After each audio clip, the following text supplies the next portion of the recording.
So how do you keep your car from smelling bad? Ew. What's up, everybody? My name is Albert Lopez. Welcome back to another video. In this channel, I talk about my lifestyle, about health, wealth, love, spirituality, and generosity. Today, we're going to be talking about how to keep your car from smelling stinky, from just having an unpleasant scent to just being neutral and actually smelling pleasant. So here we go. One of the things, if you spend a lot of time in your car, which most of us do, to and from anywhere, just your regular commute, it doesn't have to be a fancy car for it to be a good smelling car. So you got to make sure you stay on your game when it comes to that, because the way you do anything is the way you do everything. There's no sense in you looking all sharp, smelling all good, and then you get into your car and it smells like old sandwiches or Fritos or sweat or like a gym, or just kind of like, you know what I'm saying? And some of us often ride with our fur babies in here, and they do their thing, you know what I'm saying? So we don't smell it, but other people can. And then once you clean it up and you get your ride right, you'll notice like, oh man, it did smell.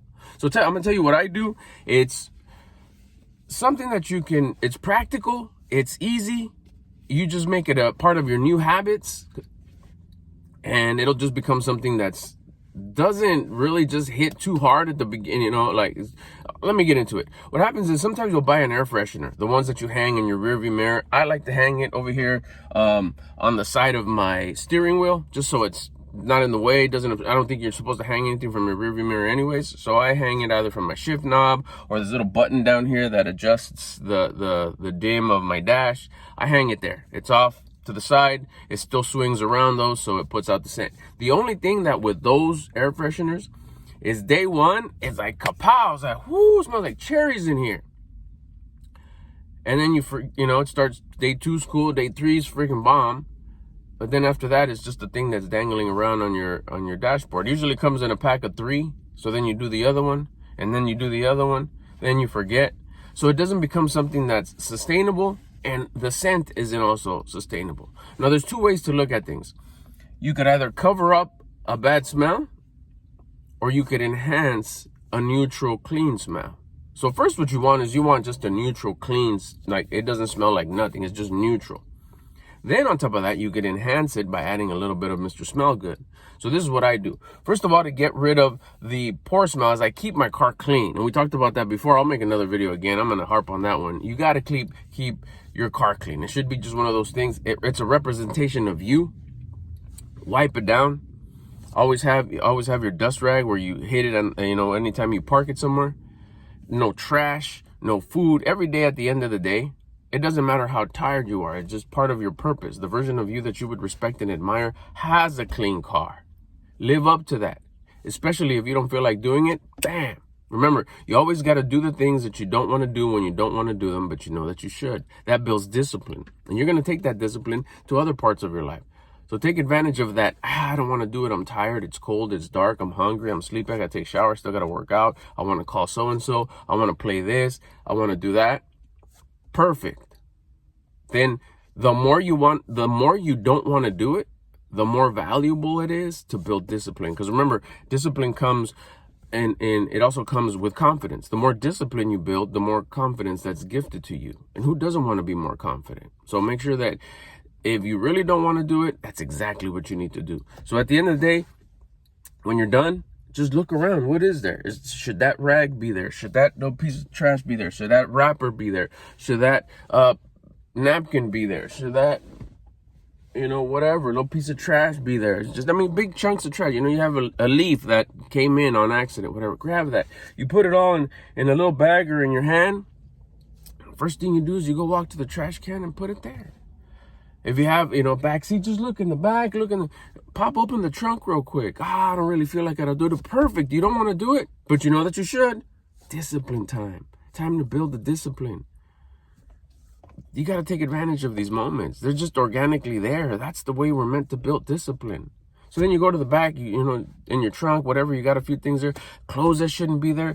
Don't leave your sweater. Oh, I'm going to use it tomorrow. It doesn't matter. Bring it out tomorrow. Take that jacket down. Take that sweatshirt down. That hat, that beanie, whatever you have there. Clips that are not supposed to be there. Take it down. Put it inside. Okay, so now it's clean. So now there's nothing that's dissipating a nasty stench. Shoes, take all that out. All right, so now you have a somewhat neutral area. At least there's not a source of stench. So you got that out. The first thing that I do is I buy a baking soda refrigerator freezer box. I think Arm & Hammer makes them. There's different brands. It's the ones where it's a box and you can peel both sides off. You got to make sure it's not just regular baking soda that you use in the kitchen to cook. It's the same baking soda inside, but the freezer box has the panels that you can rip out the side, and it has like material, like a cloth like material, and that's where the scent is absorbed. Stash that somewhere. Find a place, the pouch on the side of the back seat door, so it's not up here, big orange box, Find somewhere. Tuck it in somewhere. Tuck it in under the seat somewhere. Kind of lodge it in somewhere to where the panels, at least one panel, at least one side, is exposed, just open air. You don't know how well that does. I keep one. I try to keep two, but it's just more convenient for me just to keep one. I keep it way in the back, and every now and again when I open it, I'll shake it up, and then after I'll write the date. I'll always grab a marker. It has a little section there that says, when did you install this? And then every time I look at it, it's like, oh, I need another one. I go buy it. They're like $1 or something like that. You tuck it in under the seat. In the other car, I have it underneath the seat. I put it in and I kind of twist it, smash it, and it just sits there.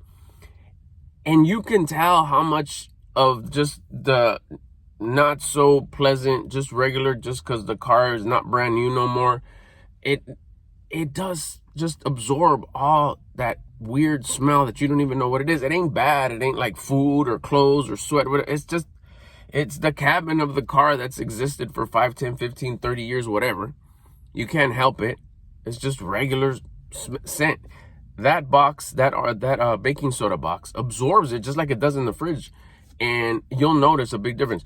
You want to really experiment, because I did it once just to see, let me see if this really works. After having it for like 90 days in there or something like that, I took it down. Oh, because Sweet Cheeks bounced around back there and tore it. So it was putting powder all over the place, baking soda. So I took it out, threw it away. And overnight, my car sat without that box in there. And then when I came in the next morning, I was like, whoa, what's going on here? What's that smell? That's because the box wasn't in there no more. So I wasn't continuously just absorbing the scent. Once I put the box in there, that came in the next day, that was it. The scents were gone. It was doing its job and absorbing anything that needed. Just the dust, just the environment. Just, it's been around for a while. And yeah, we do keep our fur babies in here and we do our thing. So that does a great job of absorbing all the just lingering smells that may be around. I would highly recommend that. Stash it somewhere so it's not spilling or tumbling around. You could always find somewhere, lift up a mat and kind of like jam it. You'll figure it out, I'm sure. Next thing, this one really helped out with the consistency of good smell, because that's neutral. You could stop right there and then you'll just have a neutral smelling car if you're just like real sensitive to scents. I like that pleasant scent. So what you do is you get one of those little air fresheners that come in a pack, and you can hang somewhere, hang it off to the side. Yeah, day one is going to be powerful. Day two, and then it'll fade away. But what you want is you want to keep that air freshener, because then that's your air freshener. That's going to be your vessel. That's where you're going to control the level of scent that you have in your car. Then what you do is you buy the little liquid air freshener that you spray. At this point, you could even use something that you use on your personal stuff. It could be perfume, cologne. It could be, I like using the actual air freshener for your car. You could get the cherry scent, the fruity one. I like the fruity ones. They smell nice. They have different ones. Your choice. Go over there, pop the thing, and just have the scratch and sniff. What smells good to you? Then what you do is you choose a day of the week, and you grab your little hanging air freshener that no longer smells because it just faded away already. You grab your little bottle of scent and you spray both sides. You turn it around and then you just hang it back where it goes.